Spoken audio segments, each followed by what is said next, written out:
नाचे गइल रही रतिया में देखी बस गइल मनवा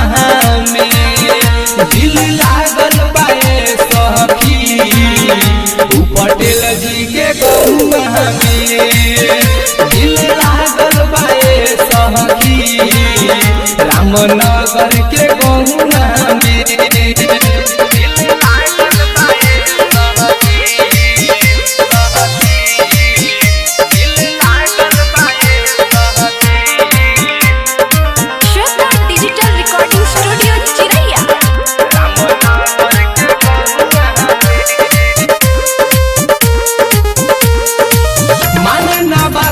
सटे जवा पया के हमके बोला के अपना दहिया में साटे पटेल जी के गौवा में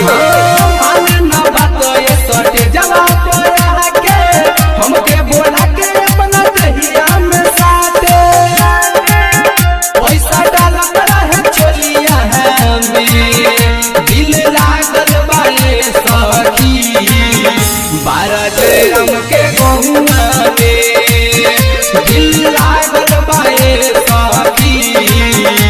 पटेल जी के गौवा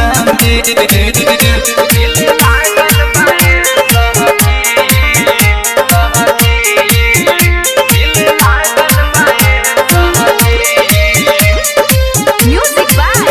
विकेश भोजपुरिया राइटर मुन्ना रंजीत भी आइले रहे बगल में बुखारी आइले राइटर मुन्ना सुनील भी आइले रहे बगल में बुखारी आइले गुड्डू बस गइल दिलवा में दिल लागल बाए सखी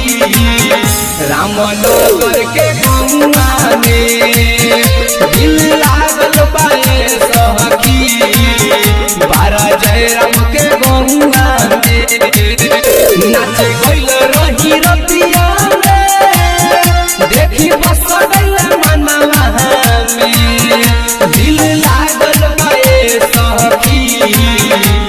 पटेल जी के गौवा में